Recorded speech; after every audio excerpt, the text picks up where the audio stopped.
Joel's not going to be here. So, oh, I probably should call him and get him on the phone. I just.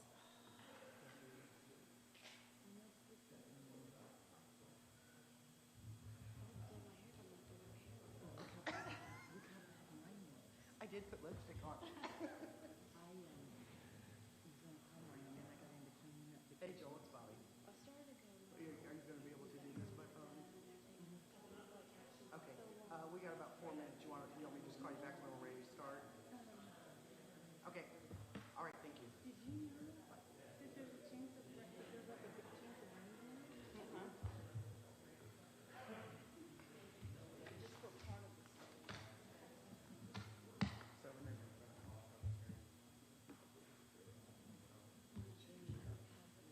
Is Tara supposed to be here for the finish? She is. No, yeah, she's in behind Mike and me. Okay, there we go. Sorry, couldn't find. Okay. Oh, I moved. Oh, okay.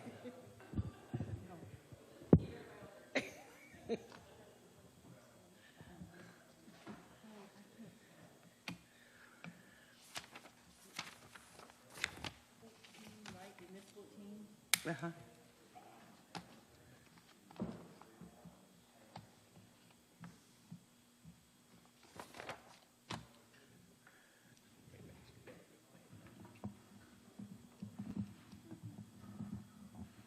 You're live, see? Well, I hope so. If I'm not, then we have a bigger problem. She needs you to sign Oh, to take back. Okay. Because I just printed it off. I didn't know if I had it. Yeah, she handed me that, so Okay. whenever you get done, then she needs that. All right. And then when we start, I'll call Joel back. Okay. Are we ready? Yeah, anytime you are. How many well. minutes or so? Yeah. Yeah, had a couple minutes. They did it.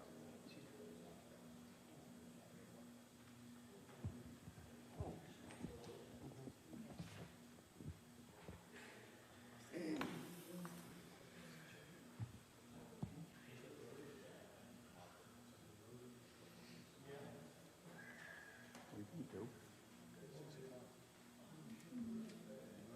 Yeah, I must be a minute slow.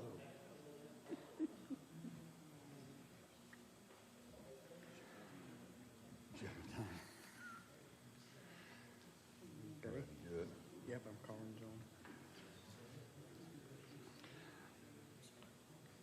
Good evening and welcome. Okay, Before I I got have you on our speakerphone. regular I got you on commissioners meeting, we're going to have a special public hearing from Tara Hagan from ARA. Call it to order. Need to call it to order.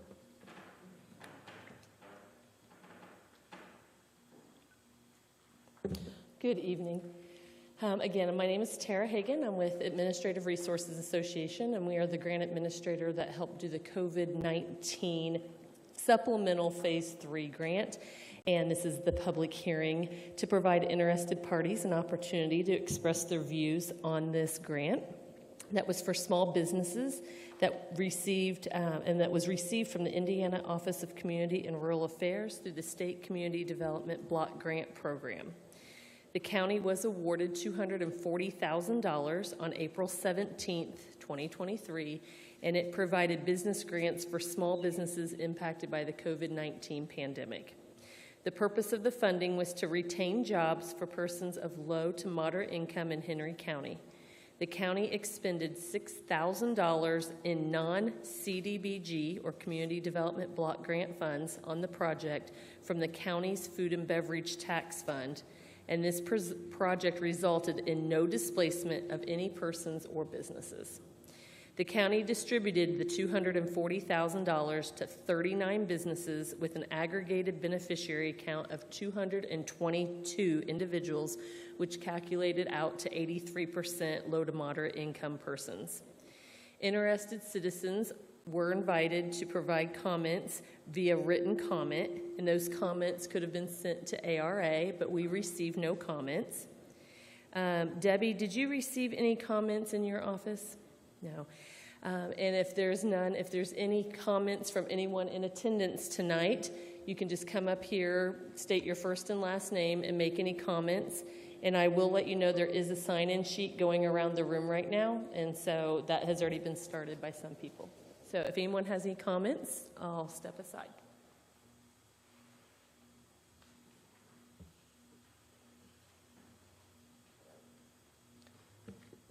Being no takers, I recommend us closing this public hearing.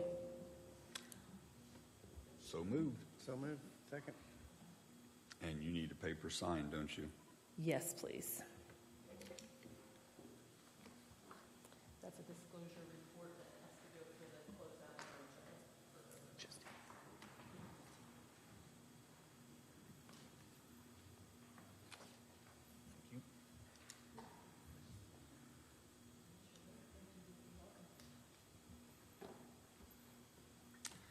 This time, we will call our regular commissioners meeting June 14th to order. If you'll stand and join me with the pledge and the prayer.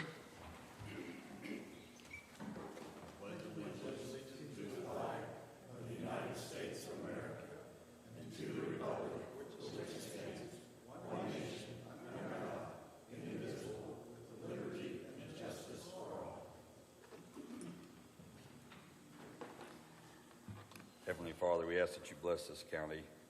We ask that you bless our nation, and we ask that you put your guiding hand and wisdom on us in making good decisions that would be pleasing to you for all the county. All these things we ask in your holy name. Amen.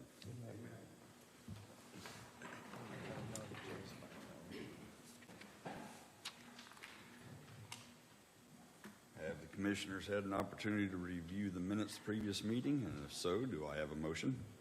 Motion to approve is presented. I second. I have a motion and a second. All those in favor signify by saying aye. Aye. Aye. Motion carries 3-0.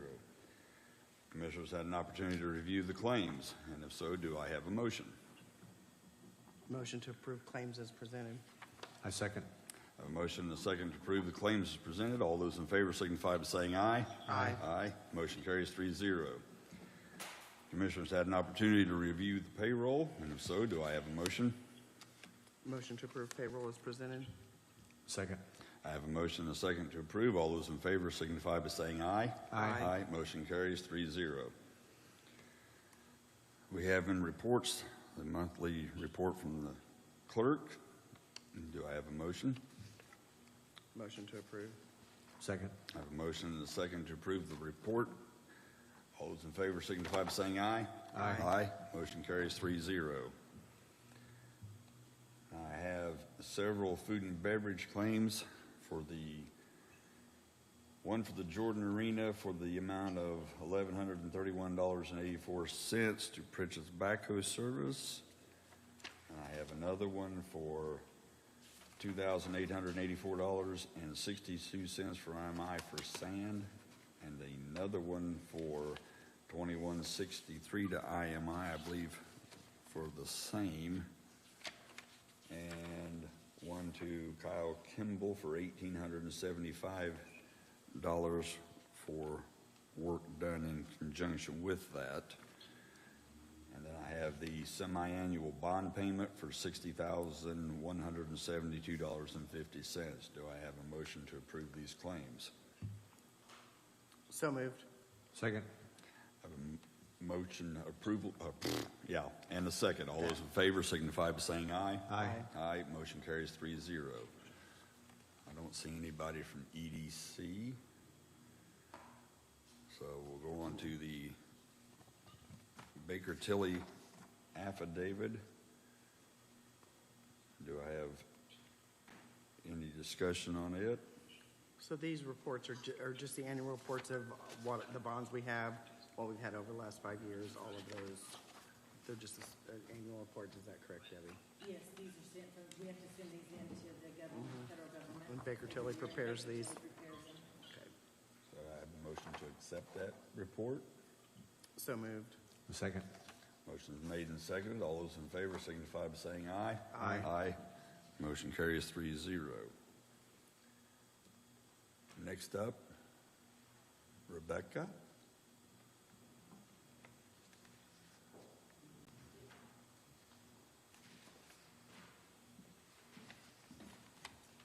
I did bring an updated schedule to enter into the minutes. We also share this with the EDC, Extension Office, Memorial Park, about 10 other organizations. Thank you.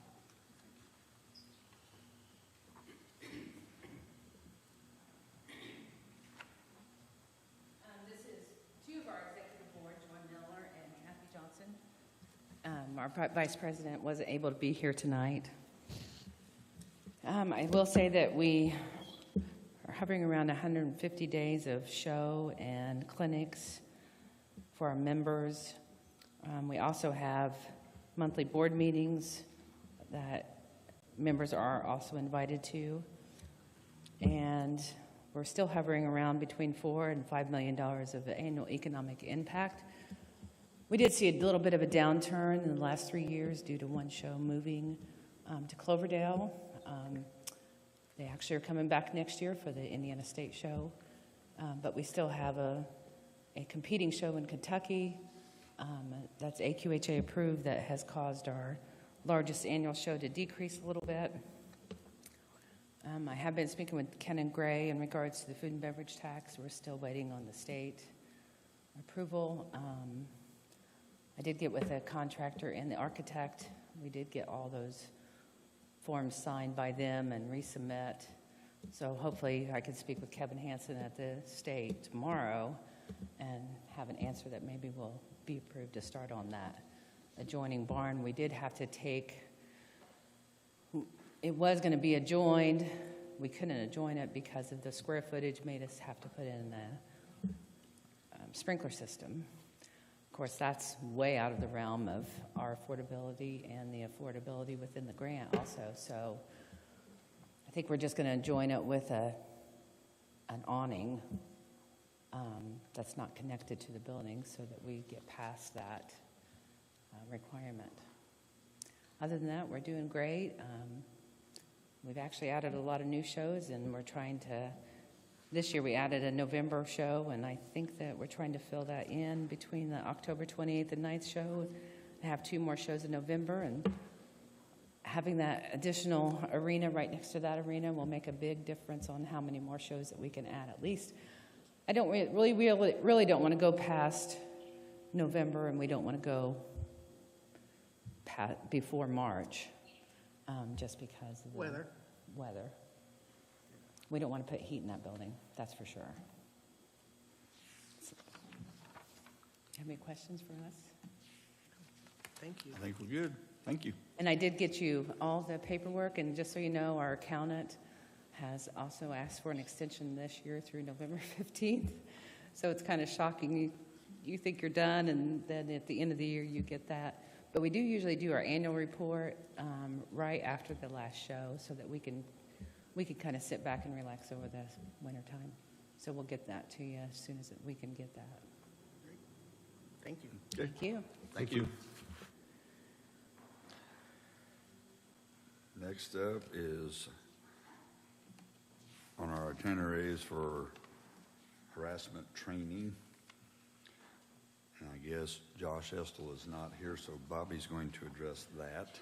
So part of some of the requirements within our insurance, the carrier is sexual and workplace harassment training. McGowan Insurance is certified, and they will provide this training at no charge to the county. The only thing, and Joel, I hope you can hear me. Our attorney is on my phone, on speakerphone. We just need to approve to do this in a public meeting to provide the workplace and sexual harassment training by McGowan to meet some of the requirements of our insurance. Do I have a motion to approve? So moved. I have a second. Second. Motion's been approved and seconded. All those in favor signify by saying aye. Aye. Aye. Motion carries 3-0.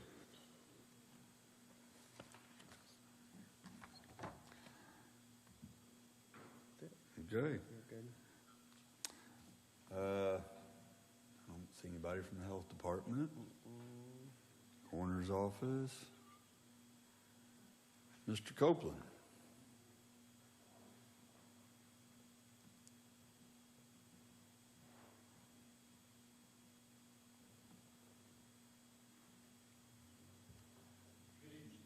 Evening. I don't think the mic's working. Hey, Joe, is the mic on? Push the button. There we go. There we go. Green now. First item is the highway would like to trade a couple of pieces of equipment that we have currently. And here, I'll hand this out so you can see it as I'm talking about it.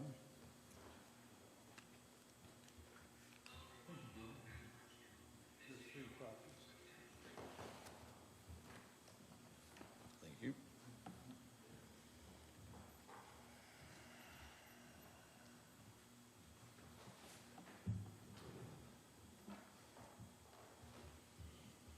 Okay.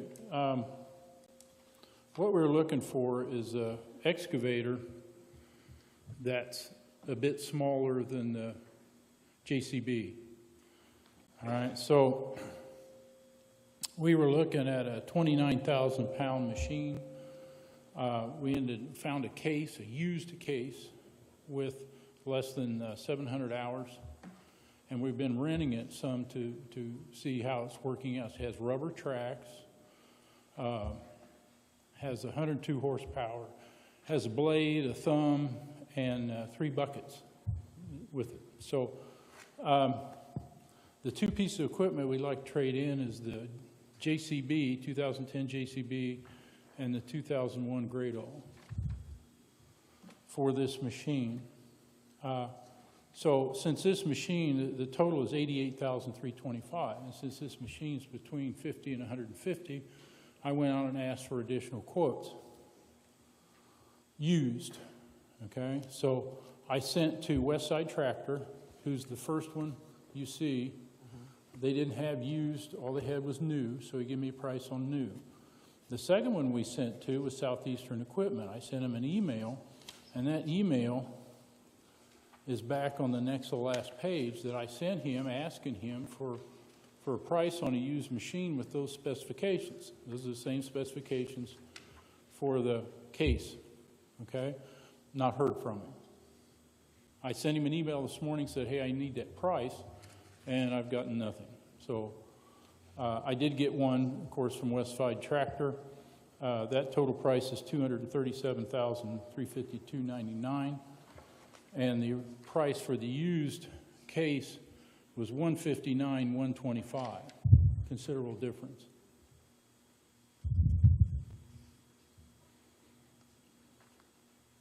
So with the trade-in is $57,000, is that right? Yes. The JCB is a large machine. It's up around 49,000 pounds. It's a big one. Okay? And we're not doing excavations deeper than 5 feet because our people do not have the training for deep excavations. So we're hiring that out. If we have large culverts that we have to replace, we're hiring that out. We do everything else. And the rental credit, the $13,800 Excuse me? on the Rental, yes, they'll give us credit. Yes. from where we've rented.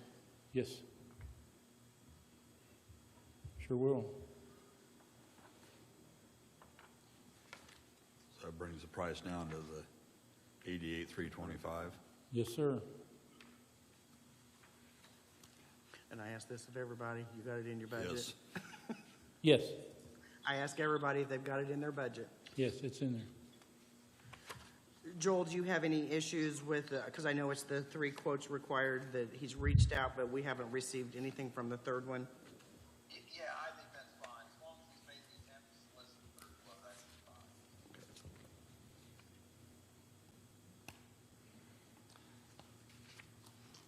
So do you need approval from us, Joe? Is that what you want? Yes, sir. I'll make the motion to allow the trade-in of the 2 pieces of equipment. Because because I can't remember the names of them. I have to read them. The JCB and the Great All for a total of $50,000 trade-in on the new excavator, and total amount for $88,325. Second. I have a motion and a second to approve this. All those in favor signify by saying aye. Aye. Aye. Motion carries 3-0. Thank you.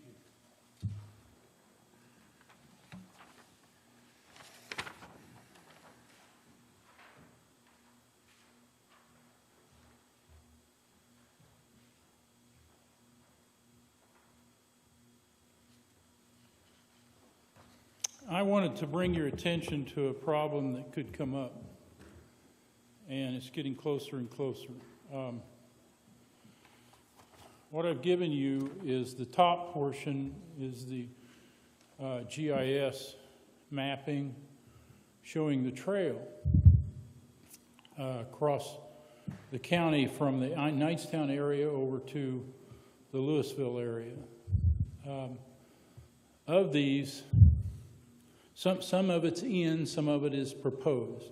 The green is constructed, the orange is proposed.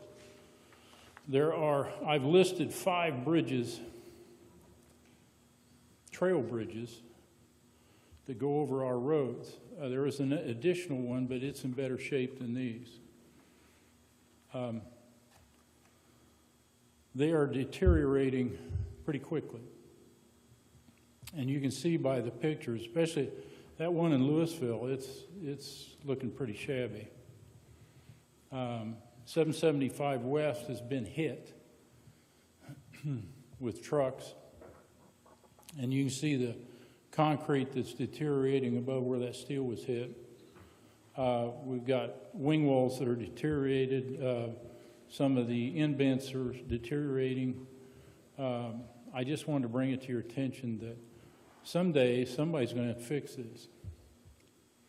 Can't use highway money because it's not a highway issue. All right, so somebody's going to have to pay for it or remove them. I don't know which is the better idea, but I'd say we need to get with the trail organization and find out what they're planning on doing as far as grant funding. See if they have a way to help offset that cost, because like I say, we can't afford to do it. yeah, and I mean, as far as the highway's concerned, whether that bridge is there or whether it isn't, it's not going to make us any difference at all. I mean, as far as we're concerned, traveling public, I just soon see them gone, and then walk across the road, and then you don't have to worry about it anymore, but not my call. I'm saying that's also going to require a bunch of excavating work on somebody's part to bring that down to where it would be at road level. You'll probably have to meet ADA requirements for ramp slope, and that could take you back a ways. Yeah, I think it's 1 to 12. I believe 1 to 11, 1 to 12, something like that.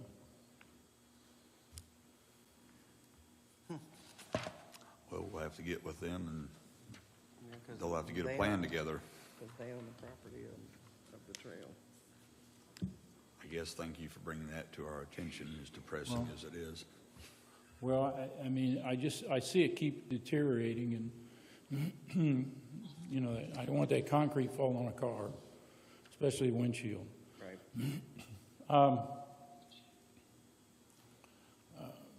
You had mentioned last time at the last meeting, Bobby, about the intersection of 650 North and Prairie Road. It turns out I received a forwarded email from Joel Harvey, our county attorney, and I want to read a portion of that for everybody. It said, I had the thought that the general speed limit on county roads was 45. It is actually 55. In order to adjust the speed limit, a traffic and engineering study must be conducted and speed limit signs should be posted. To go along with that, it says, I think the correct way to do it is to have someone that is trained as an engineer at least offer an opinion after studying the road if a lesser speed limit is desired. So what we're doing is we're trying to get our traffic counters up and operating. Batteries are bad, so that's one issue. But we've got some software issues we've got to get straightened out with the company in Oregon, where they came from, Time Mark.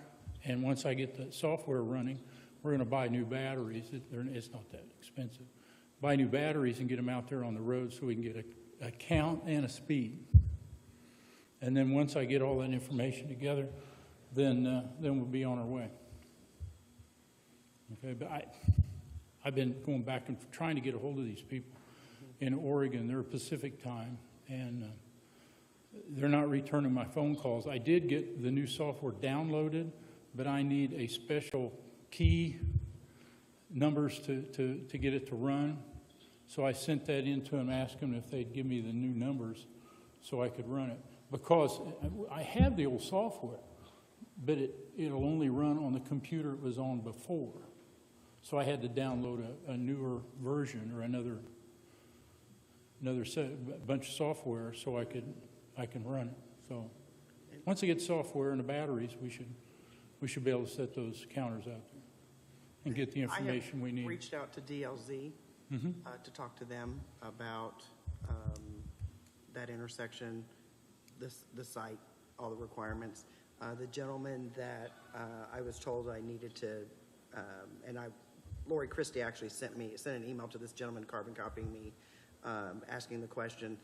He's been on vacation, so as soon as I get a response from him, because I thought, it's not going to hurt to reach out to another engineering company and get their opinions. But he was supposed to come back, I think, either yesterday or today. I'd have to go back and look at the email, but I have not heard back from him. So as soon as I do, I'll let everybody know what he has to say. Yeah, he's probably going to need a whole lot of data that we've got to get, so to be able to make a recommendation of any kind. So, okay. Any questions? No. All right, thank you. I don't see anybody from the surveyor's office. Mr. Green.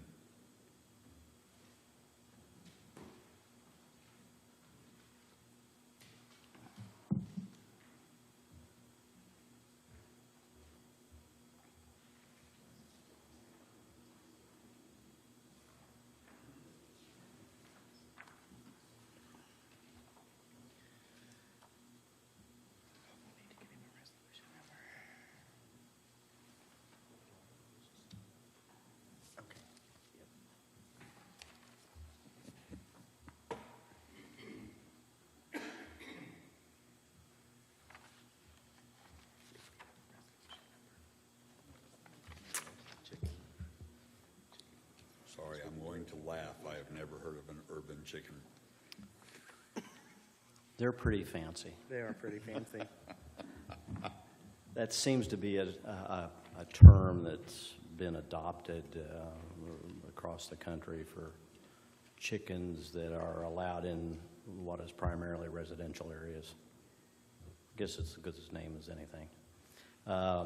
As you know, we've been working on some kind of regulation and guidelines to allow chickens in areas that are designated other than rural residential of 5 acres or agricultural.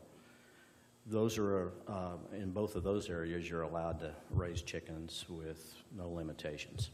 In rural residential of less than 5 acres, you have to have commission approval. The Planning Commission last month passed a resolution to allow chickens to be raised under certain conditions and requiring a commission approval in areas zoned R1 and R2 and RR with less than 5 acres. That is the resolution you have before you, and the guidelines that cover that are included.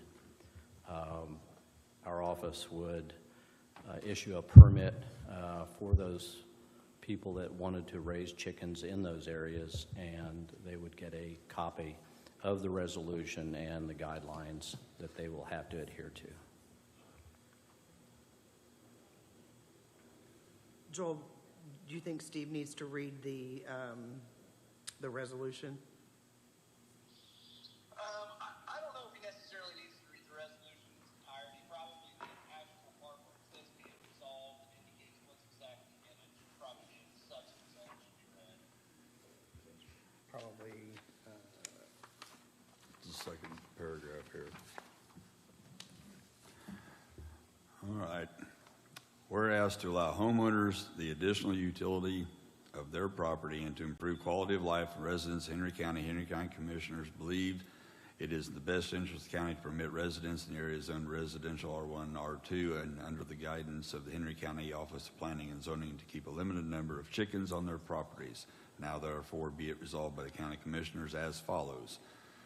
Code titled definition shall be amended as follows. The new definition for the term urban chickens is added to read urban chickens, female chickens of the species, and I'm not doing the Latin, that conform to the restrictions imposed in this code. This definition excluded all other poultry such as and fowl such as, without limitation, roosters, peacocks, turkeys, and waterfowl.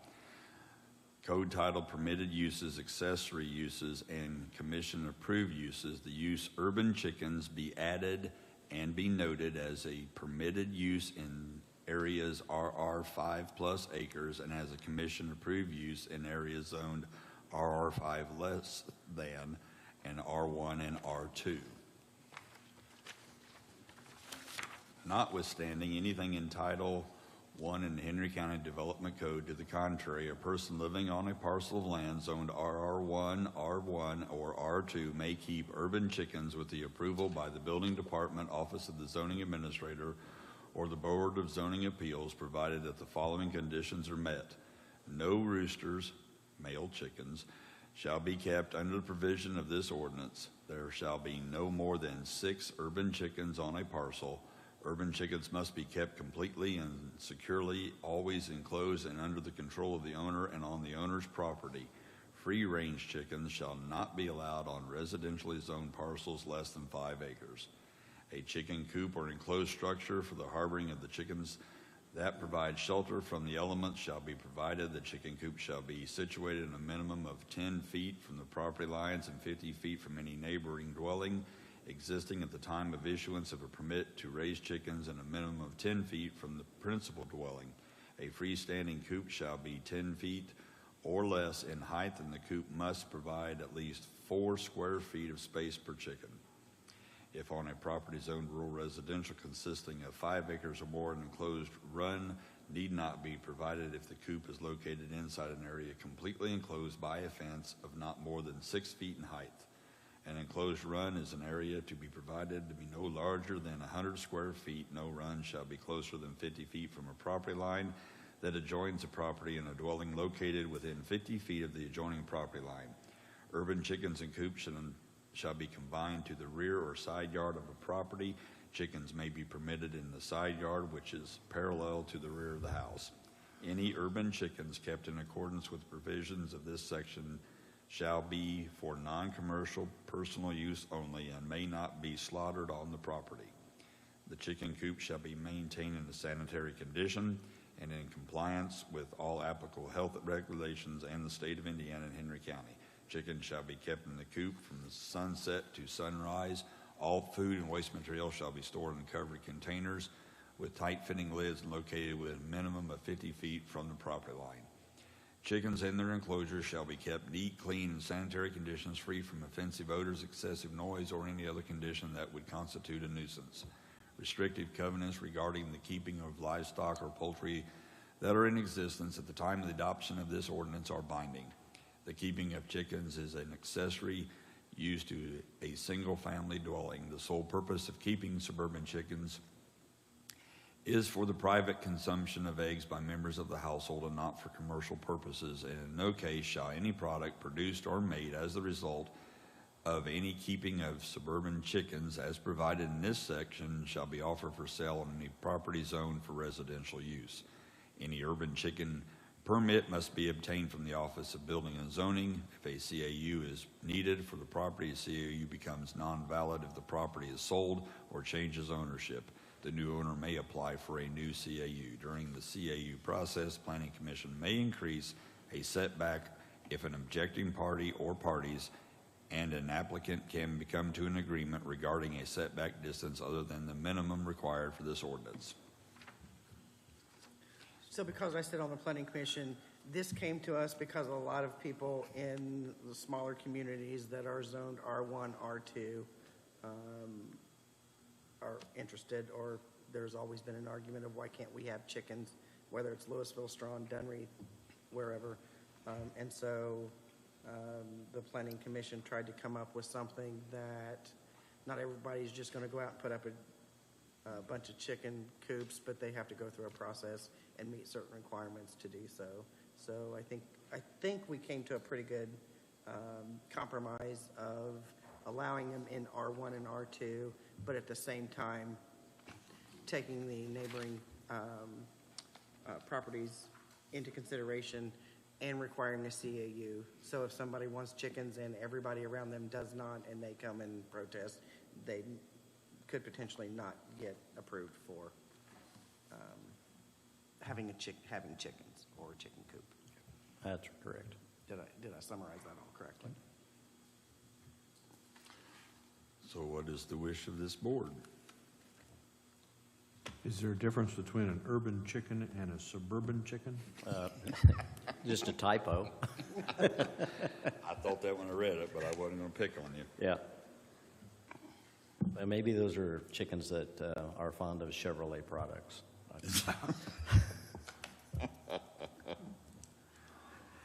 I can change that if you want.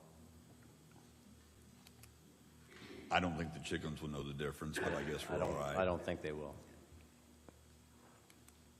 I will make the motion to accept this resolution. Although we don't have a resolution number, we will have to get a resolution number from Debbie, whatever that resolution number would be. It's probably 2023, today's date, and 01. Yeah, I don't know if there's been, but anyway, we'll get a resolution number, so I will make the motion to accept and pass this resolution. Second.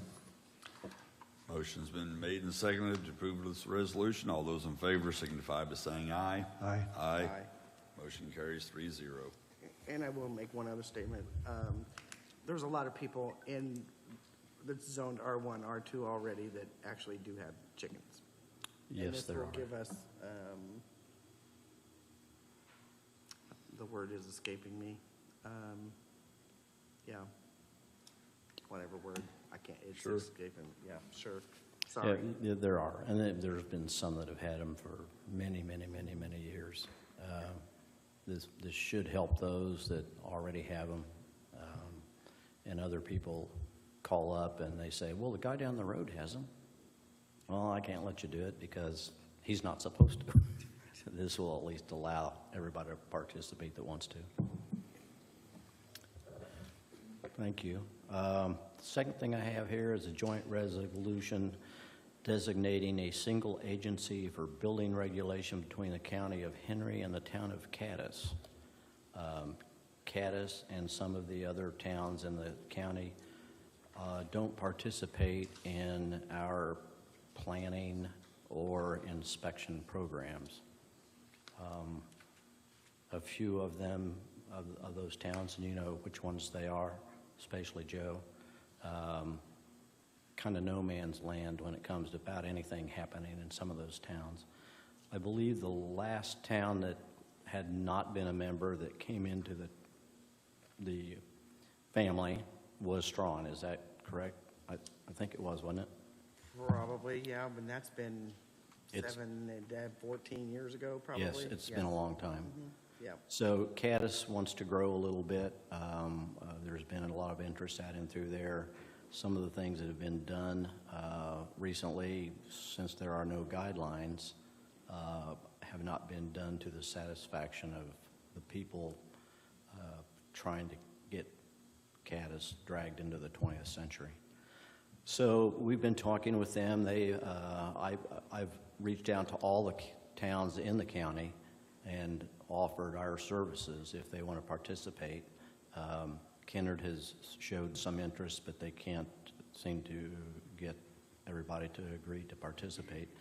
Caddis has tried really hard, and they've agreed to do this. We have to go through a zoning process for the whole town now and make sure that people that are there, that properties get zoned correctly. So we'll be working with the GIS department coming up with a zoning map for Caddis. It'll take us a few months, but it should improve things for Caddis and for anybody that wants to develop out there. They adopted this resolution, and they have signed it, and it needs the signature of the president of the Board of Henry County Commissioners, and then it would be official. Joel, I know a few months ago, I think we voted and passed something that says when they do, we would accept them in. The commissioners did. Do you recall that? I do, yes. Okay, so we don't have to vote on this tonight? I don't think so, no, I didn't take an action on it. Okay.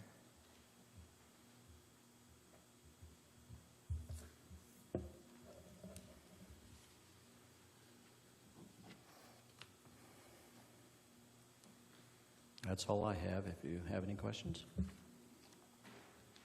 I don't. Thank you. We'll get this Thank to you. you. Don't see anybody from the sheriff's department. Debbie, do you have anything? Just to let you guys know, because July 3rd is on a Monday, I'm the only office in this building open on Mondays. Well, you guys can probably say. My girls have all asked and are going to take a vacation, personal day, something, and on July 3rd, we're going to close our office since we're closed on July 4th as well. Okay. Thank you for letting us know. Is that okay? I was going to say, what if I say no? I don't think we But it was the looks. Yeah, no. I mean, I don't, Joel, I don't think we have to make any motion or vote on anything with that. That's just informational. Correct, yeah, you don't have to. Okay. But thank you for letting us know.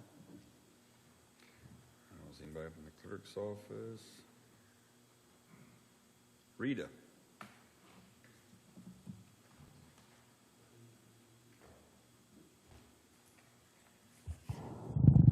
Hello. First thing, we have an event this weekend. It's Bark in the Park. So get your dogs on leashes and come out and play with all the dogs in the park. It's from 10 to 4 on Saturday. And there's also a motorcycle rally or ride. Yes, yes. And I want to talk about the fireworks. We're short of what it's going to cost, $7,700.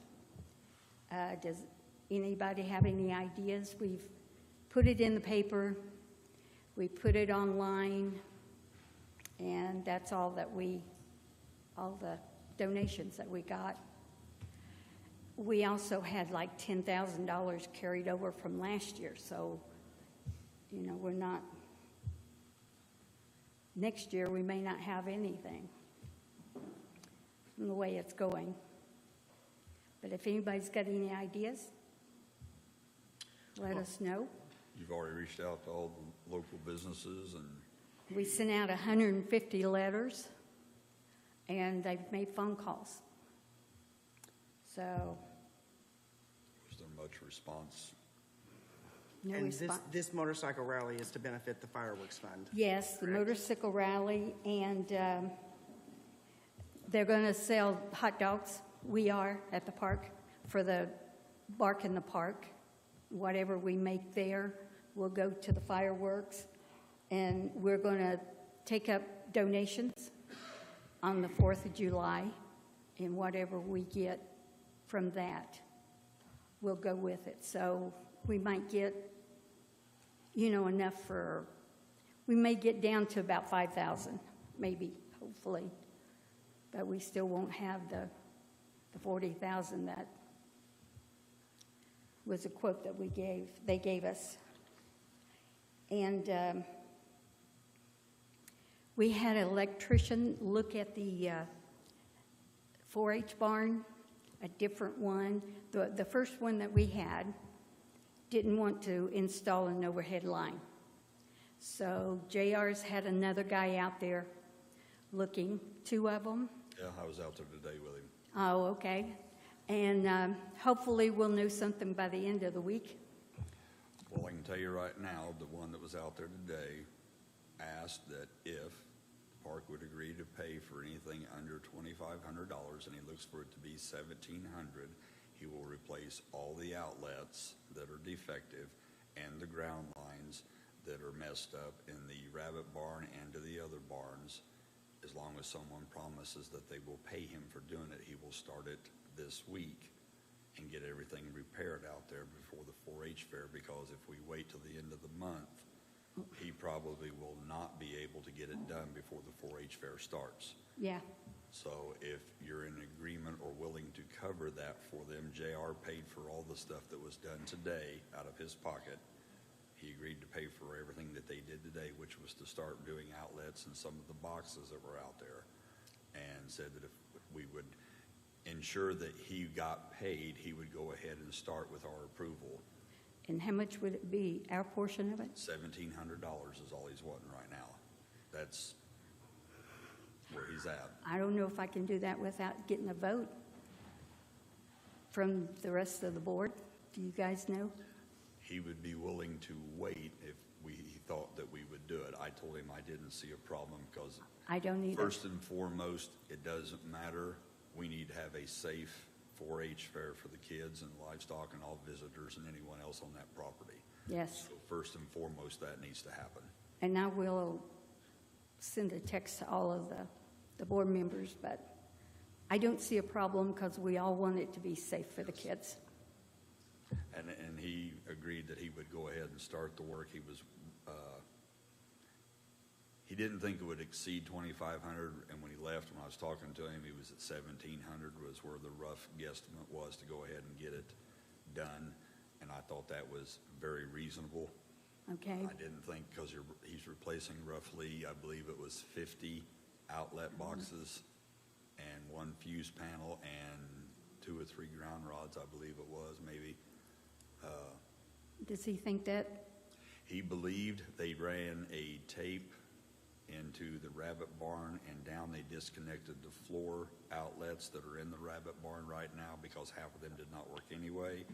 And he believed the electric line is in a conduit that runs across from the rabbit barn to the other barn.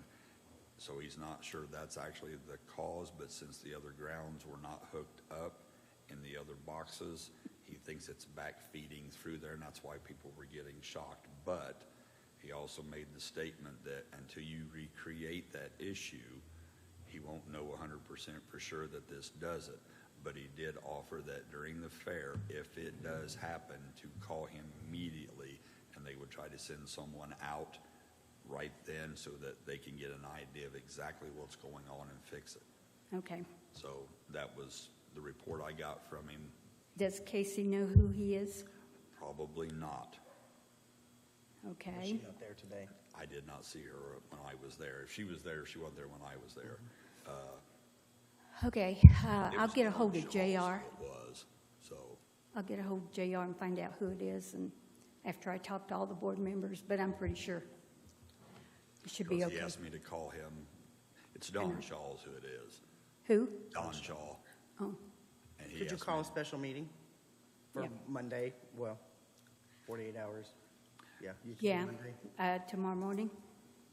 She could put it in the paper. Yeah, if you did, yeah, you could call us. I mean, if you needed to get it approved beforehand, you could have a special meeting probably on Monday, because you just need Monday. 48 hours notice to do so. Yeah, I'll And do then they that. could- Huh? But Oh, Monday's a holiday, so Tuesday. Sorry, Monday's a holiday. Yeah, what is Monday? Juneteenth. Okay. Okay, well, I think it's a good idea, so myself. As far as the fireworks, we don't have any, the commissioners in our budget, we don't have any line items that we can pay anything out of for fireworks. Council could potentially, I can't say for them, you could bring it to the council because they have reclassification money.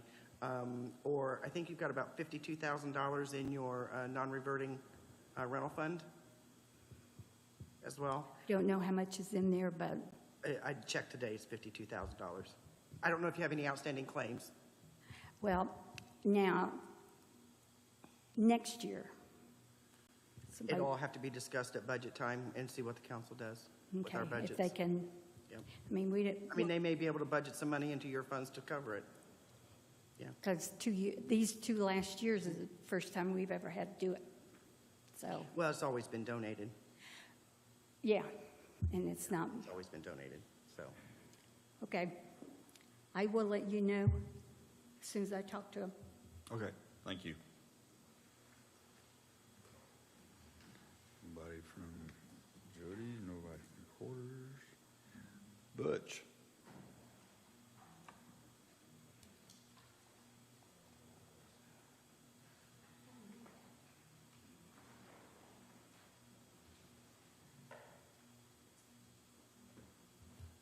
Good afternoon.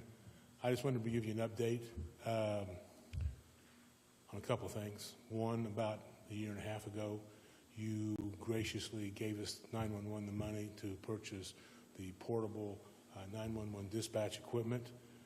We've had it for some time. We've trained on it within the building over there, and as much as we possibly could.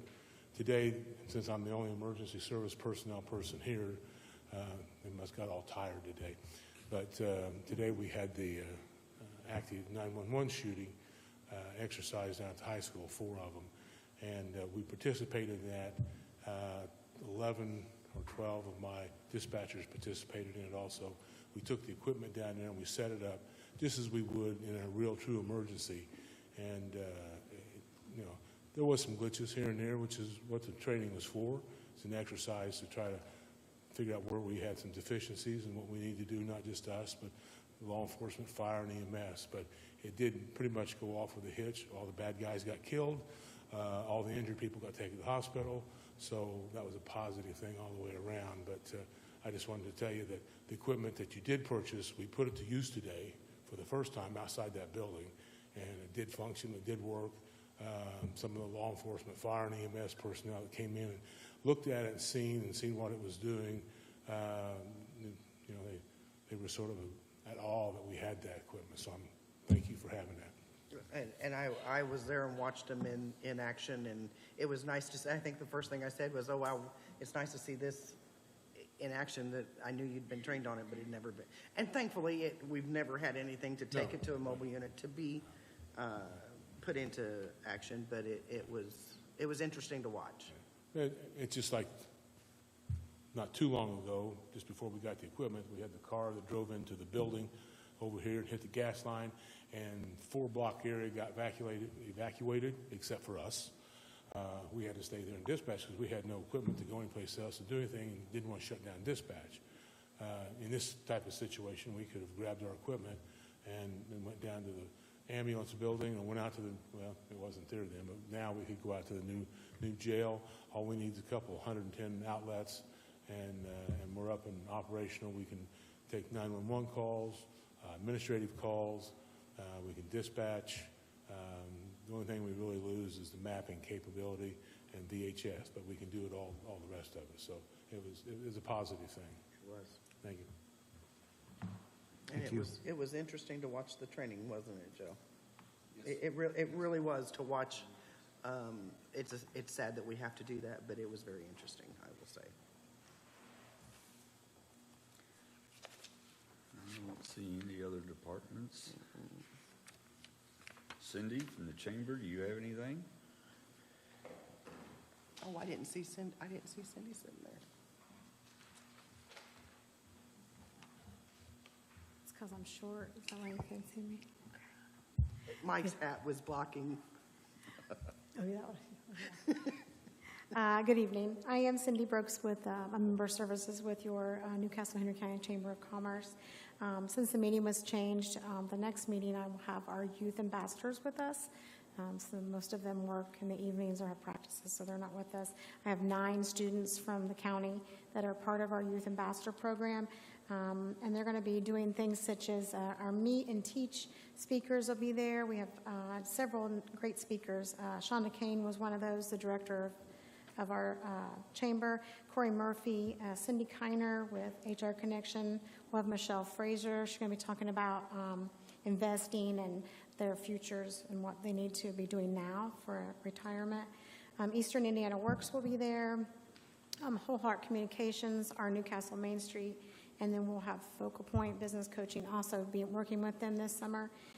They're going to be doing activities downtown. They're going to be coming to meetings, the commissioner meeting, council meetings, city meetings, just trying to educate them of things that we really don't learn in school. So, so far they're real excited. They're going to make their own T-shirts and do all kinds of fun stuff. So, if you would like to have them come over sometime, let us know. We'll take a little tour, come to the courthouse. A lot of them have never been in here. They don't even know how to come in. So, we were kind of looking forward to that today. But we'll be back with them. And that will end in the last Monday in July will be the last time. And once that's over, these ambassadors will have a opportunity to get a certificate, put it in portfolios, resumes for their future. It's just juniors and seniors. So some great upcoming events. Tomorrow we have our chamber luncheon. It is with the Newcastle Henry County EMS. Scott Cole and Kevin Kimmerling will be speaking for us. And on the 26th is the Chamber's, our great golf outing, the Chamber Cup Challenge, the perpetual trophy and bragging rights for that for a year. So we are looking for teams and sponsors. So if anybody would like to come and be a part of that, we'd love to have you. August 4th, we have our new network for women. It's a special. We have Amber Burns of Reed Health. She'll be there discussing women's health. And we're also reaching out and doing some new fun things with ladies, so that will also be discussed at that time. That's at 8 a.m., and as of right now, the location, we're still finding a new, we try to switch it up every other month for that, and registration is open on our Facebook page, or on our website. And then our big event that comes up is Cash Bonanza, and that's August 9th, and tickets go on sale the day of the golf outing, June 26th. And that is for a grand prize of $10,000. Great night of gaming. And the theme this year is Vegas. So what happens at Cash Bonanza stays at Cash Bonanza, just so everybody knows. We celebrated a ribbon cutting with Henry County Community Foundation. And that's a beautiful new addition that they've added on and all the new there. So if you haven't been there, stop in. We have ribbon cuttings coming up for 2 downtown businesses, Young's Title and Defer Varan. July the 11th, and MTB Home Furnishings will be July the 21st, and we'll send out emails to everyone on those, so those are exciting new things. And for the month of May, we received 5 new members at the Chamber: Affordable Towing, Little Apple Shore Therapy, The Good Co., CJ's Candies, Fountain Town Gas Company, which is part of the Ohio Valley Gas Company. So we're excited to be growing more and more each month with the Chamber. So, do you have any questions? Oh, the parade. Thank you all for who were in it or was there and being a part of that. We have been notified that the Memorial Parade was the largest in Indiana. We are now the largest in the Midwest. So toot toot for Newcastle and Henry County for being able to have that title for the next year at least. So there was 195.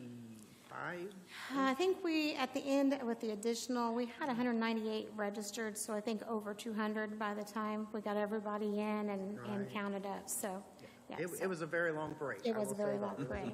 And it went very smooth this year, so we're learning how to do things better. Great story in the paper. I'm glad you came on and talked to us that day, and we just kind of put a bug in the air. That was a great story. So thank you for being a part of that. Katie did a great job on that. Yes. She seems to have a fondness for my dad now because the article seemed to shift away from all of the rest of us to just my dad. Yeah, but, I can see that. So he's a great guy, so and it was a good article. Yes, I appreciated that. Absolutely. So, anything else? Okay, thank you. Appreciate it. Next order of business, we have quotes for the maintenance building that's located on Fleming and 12th in Newcastle, back across from the old jail. This building is roughly a 32 by 60 frame building right now, and at least have one or two roll-up doors, one walk-in door, some windows, and fully insulated, framed out, and everything else. We did get 3 bids.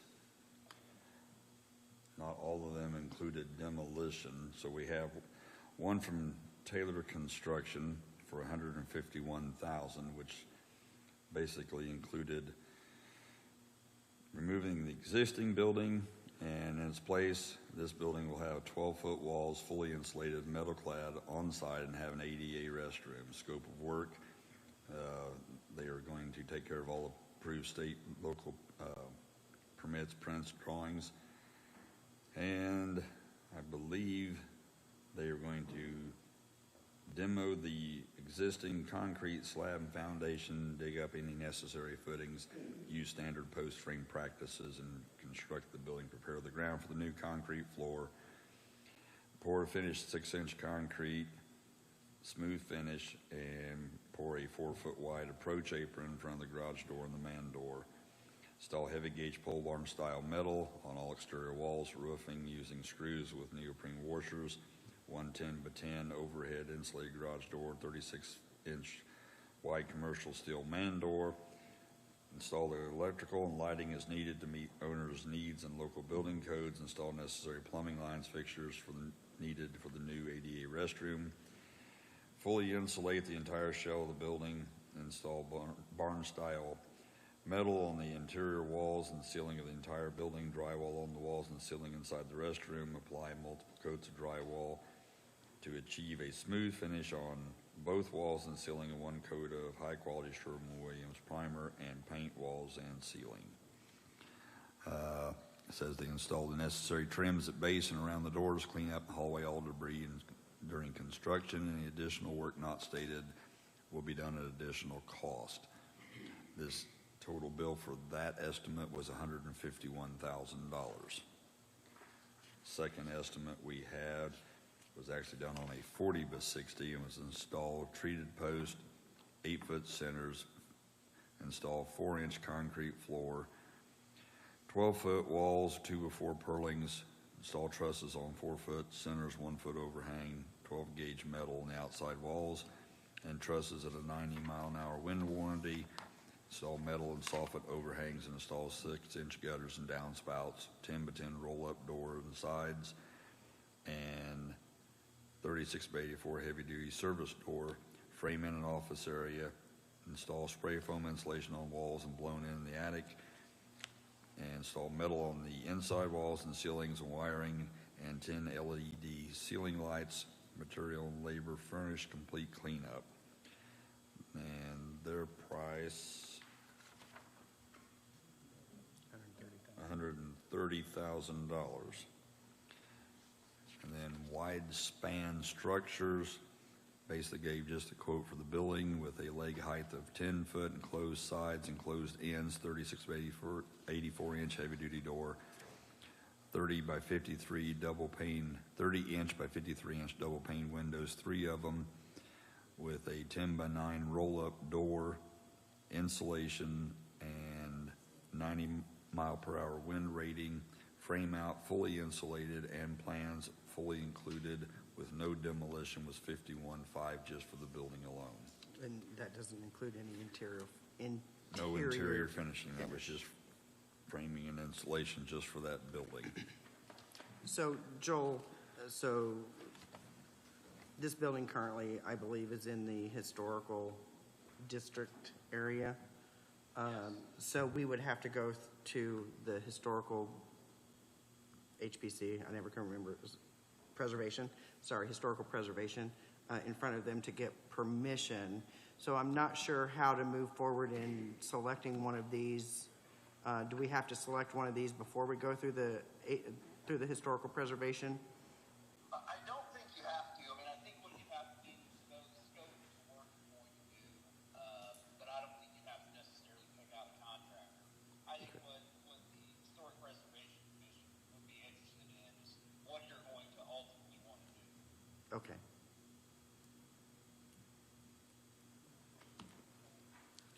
He said that we would not have to choose somebody to go in front of the historical preservation group. We would just need to know what the scope of work was, and they would want to know what we were going to do in order to get the certificate of, I think it's a COA, in order to move forward. I know there's some question, I've seen a couple of different maps, Joel, one showing that that building is in the historic district and one showing that it is not. So we'll probably have to look at that a little deeper on that. Sorry, I should probably put you up to the microphone so that people hopefully can hear you. I think that's all the questions. Yes, Joe? Does the demolition of the existing building require an asbestos inspection? That I'm not sure of. I mean, I would imagine we would probably have to look into that. I'm not sure if that building is that old or not, since it's a pole barn structure with blown-in insulation. The state and feds require me to do it for bridges.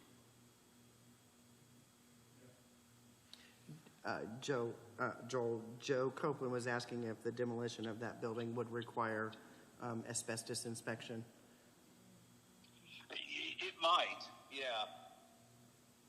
Okay, so, Yeah, I don't know, off the top of my head, I don't know when that building was constructed, but I think probably if you're going to get a demo permit, I think that's one of the things they'll want to know would be if there's a possibility of it.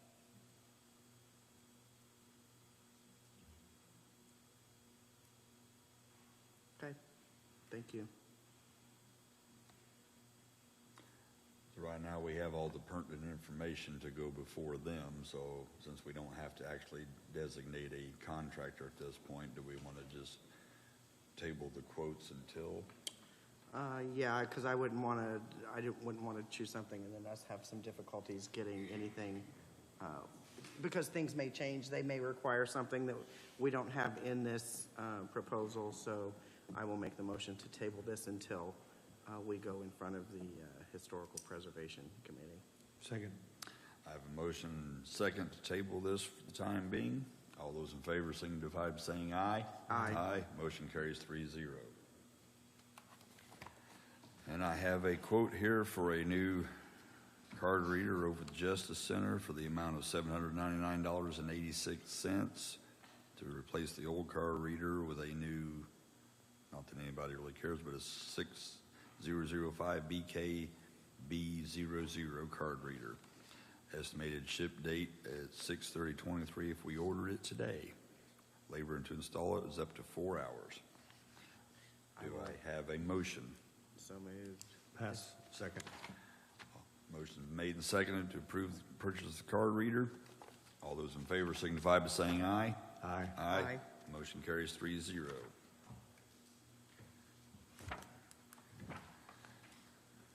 Now we have a letter from Mary Ellen Keck, Greensboro Township trustee. I am writing in to resign my recent appointment to the Greensboro Township Trustees Board. I have recently accepted the town clerk position for Greensboro. As I have been informed, this is a conflict of interest to the trustee board, and both positions cannot be held by the same person.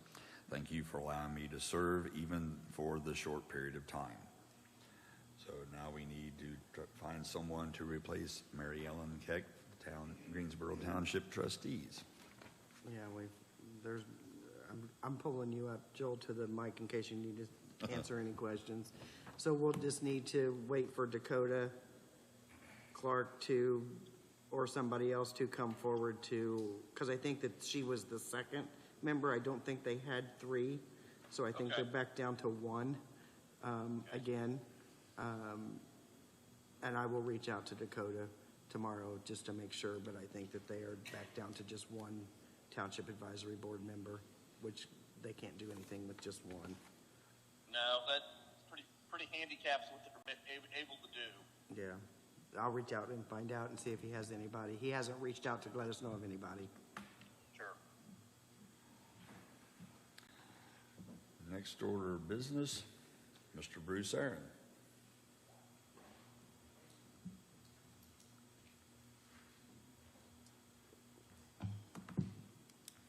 Good evening, Commissioners. Evening. I'm Bruce Aaron. This is Mark Joplin. He's the Director of the Men's Shelter, the Guest House Men's Shelter. A quick story, I guess, of how we got started. We really didn't plan a men's shelter. When we acquired the old school building about 12 years ago. So how it got started, there was a guy come along in the parking lot and wanted to know if he could sleep in the building. And I told him, sure, he could sleep there. Nobody'd even know he was there. It was such a big building.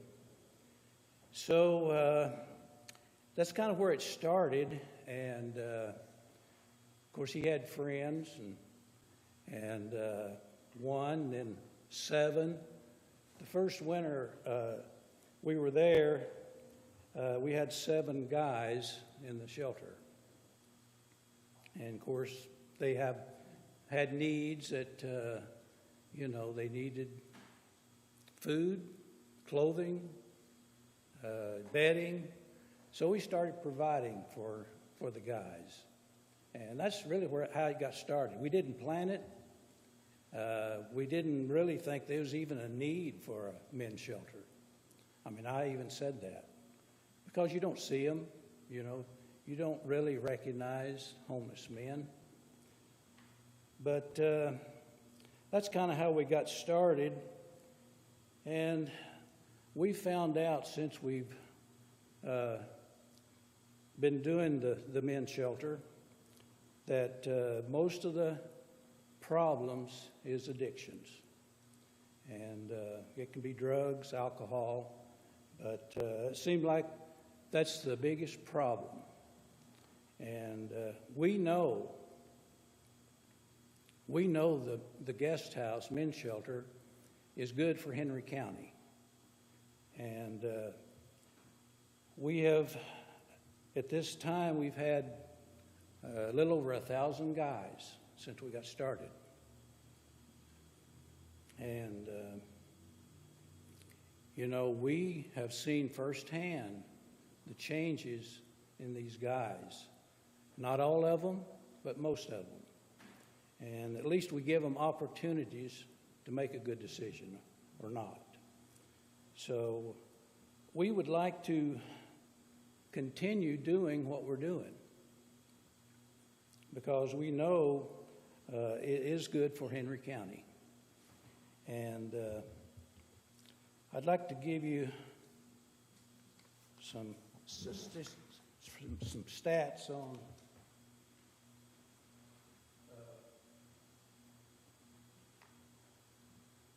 of course, this is just the last 5 years.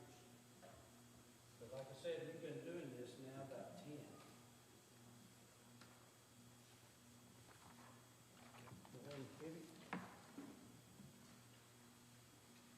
And while I'm here, I'm going to give you this, but don't look at it until... Okay, I'll turn it upside down. But if you will, look over the stats. That's the last 5 years. And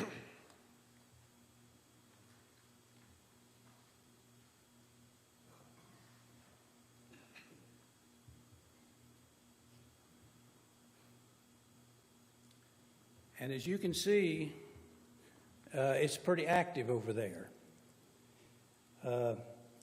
Jeff Passo is our assistant director, and he started the program in 19. Would that be right? With the rehab? With the rehab, yeah. 19 or 20. Okay. But anyway, we want to continue doing what we're doing, but we want to do it better because we have learned an awfully lot in the last 10 years. And people with addiction, they don't just get off of it. They have to have help. And that's what we try to do.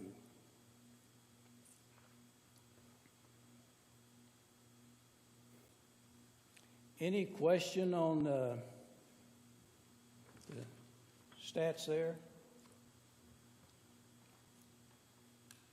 No, I'm impressed that you've served over 100,000 meals in the last 5 years. 34,449 nights of sleep.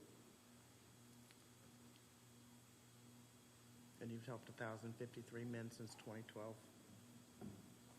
I think all three of us have recently toured the building. Joe, you have too, correct? No, I have not. Oh, you have not. recently. I Okay. have been there, But you've been there, but not, Steve and I both recently have met with. Joe, you're welcome to come too. You've been in there before, but just not recently. It's an amazing place. Pardon? It's an amazing place. I met several of the men that you serve, and they speak highly as well of the program.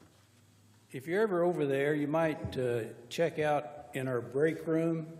We've got stories framed, several of them, of guys who just gives their story of how the guest house has helped them. That's just one of many, or just a few of many.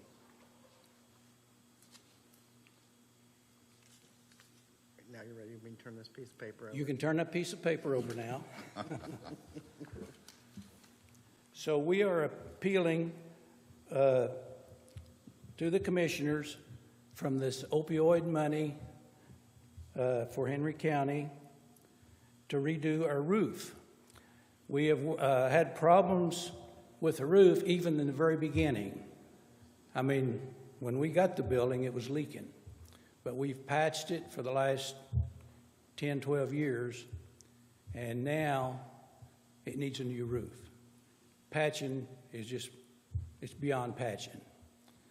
So we, like I said, we want to continue doing what we're doing, but we need some help in getting that roof fixed. So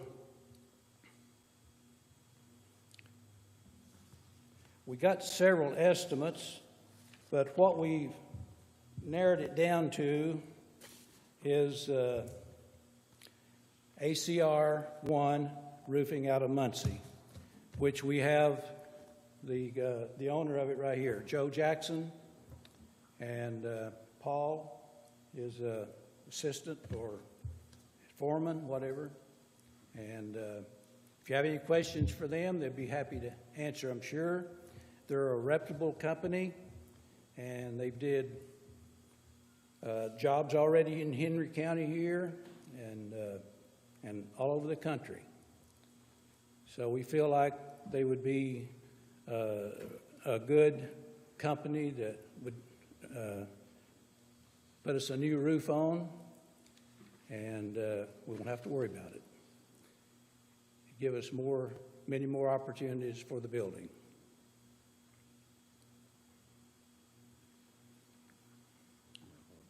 Just in case he needs to answer any question.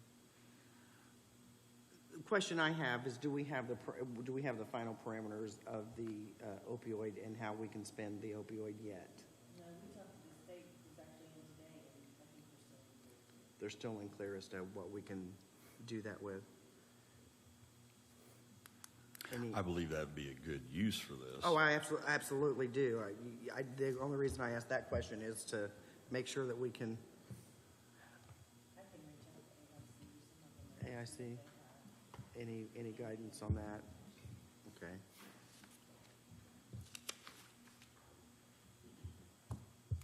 Joel, do you have any information or knowledge of what the opioid settlement can or cannot? Have you heard anything? Nothing that's been in great detail. I mean, broad speaking, but like I think Debbie indicated, I think the state's working on providing a little more guidance and fine-tune kind of the broad parameters we've been given thus far. Yeah, everything I've read has been pretty broad. Yeah.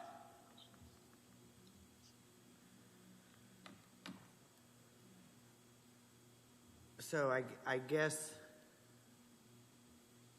we really can't make a motion to move forward on this until we know what those parameters are, even though we may, well, I'm not saying may, I think this is a good idea for money expenditure because it's a great program and it does help. It's one of the services that does help our county. Or could we make it contingent upon the parameters being met? I mean, I think you could approach it either way. Okay. Also, I'm fine But I with think, it yeah, you can contingent. certainly do it, and subject to ensuring that, reviewing the parameters for what the money can be used for, and that it would be a permissible use. Okay. I will make that motion that contingent upon the parameters are correct for released by the state for this to be covered under the opioid settlement funds. I will make the motion to approve $100,000 in roof repair to the guest house, as it is one of our wraparound services that we do actually have in this county, and it's very successful. Second that motion. I have a motion and a second to approve letting the guest house, if the opioid money contingently can be spent this way, let them put a new roof on their building. All those in favor signify by saying aye. Aye. Aye. Motion carries 3-0. Thank you. That wasn't a guarantee you do. I know, that's my next question. When do you think we will know, possibly? Give me your email address or your cell phone, give me your email and cell phone number, and I can get in contact with you when I find out something from the state. Okay. Okay.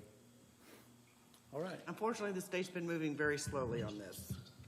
Well, you may need to give them a little push. Yeah, we'll try. Thank you for your work. Appreciate it.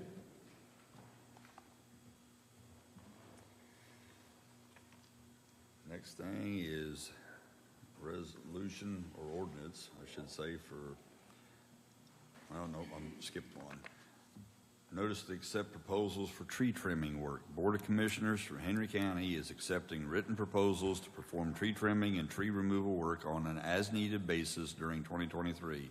The specific work will involve the trimming or felling of trees in order to alleviate hazards in their roadways and other county right-of-way when property has been deemed or determined to be unsafe premises, as that term is defined by Indiana Code 36-7-9-1. Persons or entities interested in being awarded a contract should submit a statement detailing the equipment the person or entities owns and has available to perform the work. A statement detailing the person's or entity's experience in performing tree trimming and tree removal, a copy of all declaration pages for all insurance policies that provide coverage for the person or entity in the performance of the tree trimming and tree removal work, including policies detailing automobile liability coverage for vehicles used in the performance of the work, and a statement detailing the general cost of tree trimming and tree felling service, with the understanding that the cost may vary based upon the scope of a particular project. Board of Commissioners may award a contract to a person or entity submitting a proposal that is most advantageous to the county after consideration of the qualifications and experience of the person or entity and the proposed general cost of performance of the work. Board of Commissioners do not guarantee that any specific quantity of work, if any, will be performed during 2023, or that any specific sum of compensation will be provided under the contract. Reserve the right to utilize the county's own workforce in the performance of the same or similar work, or to utilize other contractors to perform the same or similar work if determined to be in the best interest of the county, or if needed on an extended basis. Proposals must be delivered to the office of the Board of Commissioners at 101 South Main Street, Newcastle, 47362, on or before July 6, 2023 at 4 p.m. Proposals should be delivered in a sealed envelope marked tree trimming proposal. Proposals may be opened by the Board of Commissioners after July 6, 2023 at 4 p.m. and will be available for the public for inspection after opening. The Board of Commissioners may award a contract following the opening of all proposals that are timely submitted. The Board of Commissioners reserves the right to waive any irregularities, errors, or omissions in any proposal received and may reject any or all proposals received. Any questions? And this was in reference to some trees that are overhanging a highway, or not a highway, sorry. County road. Yeah, county road, and the house is empty, and we are unable to communicate with the homeowner. So this is why this has been brought about. So with that, I will make a motion to accept this proposal for tree trimming work. I second the motion. Motion's been made and seconded. All those in favor signify by saying aye. Aye. Aye. Motion carries 3-0. Finally, we have a resolution number 2023-06-14006. This ordinance was approved in, I believe it was 2001, wasn't it? No, March 2001. I'll just read it, it's quicker, I guess. Whereas Indiana Code provides the vacation of an alley, provides a local unit of government may establish and vacate a public right-of-way. Whereas on March 3rd of 1839, a plat of Hart Tate Estate Edition, the town of Knightstown, was recorded in the office of Henry County Recorder. Whereas the plat depicts the alley dedicated to public use that is located between lots 1 through 6 on the north and lots 7 through 12 on the south within Hart Tate Eastern Edition, Block 14. Whereas in 2001, the owner of the real property adjacent to the alley petitioned for the vacation of the alley, and on March 22nd of 2021, a public hearing was held on the proposed vacation. Whereas on March 28th of 2001, and 28 of 2001, the Board of Commissioners approved the vacation of the alley. Despite the approval of the vacation being reflected in the minutes of the March 28, 2001 meeting, no ordinance or resolution approving the vacation has been located.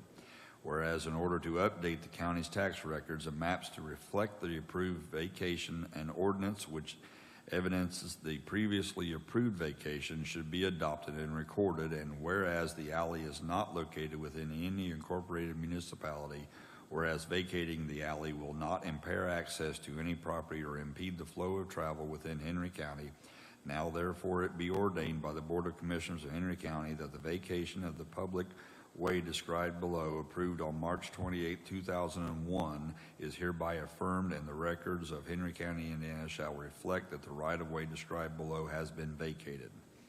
The portion of the unimproved east-west alley lying between lots number 1 through 6 and numbers 7 through 12 along that portion of the north-south alley lying between lots numbered 9 and 10, all being in Block 14 of the Hart Tate Eastern Edition of the town of Knightstown, Indiana, now attached and made part of Raysville, Indiana, according to the plat thereof, recorded in Plat Book 3A, page 84, in the office of the Recorder of Henry County, Indiana.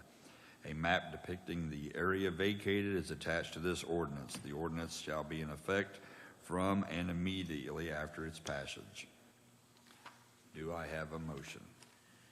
I will make a motion to approve this with the modification, change of the March 22nd, 2021 date to March 22nd, 2001. Second. I have a motion and a second to approve this. All in favor signify by saying aye. Aye. Aye. Motion carries 3-0. Do I have anything from the public? If not, motion to adjourn. So moved. Meeting adjourned. Thank you all for coming. Thank you, Joel. Have a good, all right, see you next week. Bye.